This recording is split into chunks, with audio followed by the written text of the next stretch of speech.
For many a year we have controlled your lives, while you all just struggle and suffer in strife. We created the things that you don't really need, your sports cars and fashions and plasma TVs. We control the money that controls your lives. Whilst you worship false idols and wouldn't think twice about selling your souls for a place in the sun, these things that won't matter when your time is done. You would really believe that we look out for you, while we bankers and brokers are only a few. But if you saw that, you'd take back the power. Hence, daily terrors to make you all cower. The panics, the crashes, the wars, and the illness that keep you from finding your spiritual wholeness. So, go out and work as your body clock fades. And when it's all over, a few years from the grave, you'll look back on all this, and just then you'll see that your life was nothing. It was us that funded Nazis. But as long as we own all the media too, what's really happening does not concern you. So just go on watching your plasma TV, and the world will be run by the ones you can't see. While Europe was Christian for those centuries, Christian Europe fought a ferocious battle against riba. In fact, one of the best books on riba ever written was written by a British sheikh. What was his name? Shakespeare, correct. Which book? Merchant of Venice. In Merchant of Venice, you'll see Christian Europe in its attempt to ensure the prohibition of riba. But when the French Revolution occurred, the back of the Christian church was broken in Western Europe. And when was it broken in Eastern Europe? Which revolution? The Bolshevik Revolution broke the back of the Christian church in Eastern Europe, in Russia. When once the back of the Christian church was broken in Europe, the Jews were delighted. The Jews were delighted, because the Christians had been waging a terrific war against the Jews for centuries in Europe. We will not allow you to lend money on interest.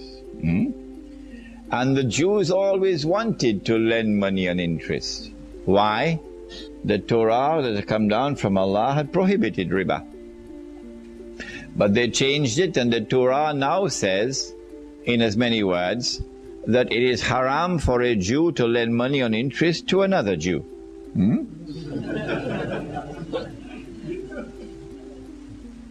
But it is halal, he can lend on interest to those who are not Jews. Go and check it out. Go and check it out in Deuteronomy, in Leviticus. Go and check it out. So they are the money lenders. They changed the word of Allah.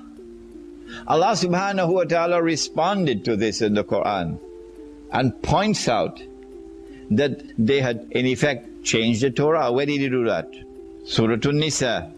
The language, as I said, was very powerful language. In that ayah, he says, وَأَخْذِهِمُ الرِّبَا وَقَدْ نُهُوا عَنْهُ. They were taking riba despite the fact that they had been prohibited from doing so. But the banks in Europe, they don't just lend money on interest. The European economy not only produces this curious creature called a bank, the bank does something more than lending money on interest. What the bank does, and this began in France with an Englishman, what the bank does is to start issuing paper as money. Paper as money. And then when government saw that the banks were getting rich issuing paper as money, then the governments took over the paper. Then Europe sent her armies And European armies shamelessly at the point of a sword, those who say Islam was spread at the point of the sword, they're the ones who went with the point of the sword and conquered the rest of the non-European world. And so a white world order emerges at the point of the sword in which Europe now rules the world. When Europe took over the rest of the world, one of the most important things that Europe wanted to do was to dismantle the system of real money and replace it with paper money. And they achieved it. And all the natives start dancing, drum beating. We have something called independence. While Europe is laughing its head behind the wall. Look at them, blind like bats. Europe would not decolonize until Europe was ensured that a new financial system was in place in which real money was now replaced by paper money. At the beginning, when paper money was introduced, it was redeemable for gold. What does redeemable mean? Yes, exchange.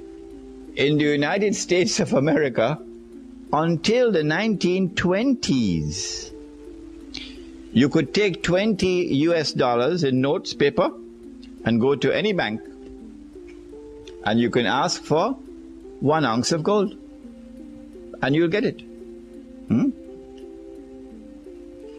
If a man wants to cut your throat, he won't be so silly as to show you the knife. He has to hide the knife first, all right? Get you to come close. So when paper money was introduced, it was redeemable in gold.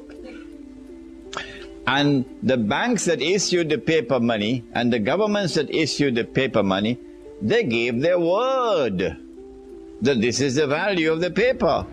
And they even print on the paper, guess what they printed? In God we trust. It says, in God we trust. In other words, when we give our word to you that 20 American dollars is equivalent to 1 ounce of gold, our word is as good and as solid as the word of God Himself.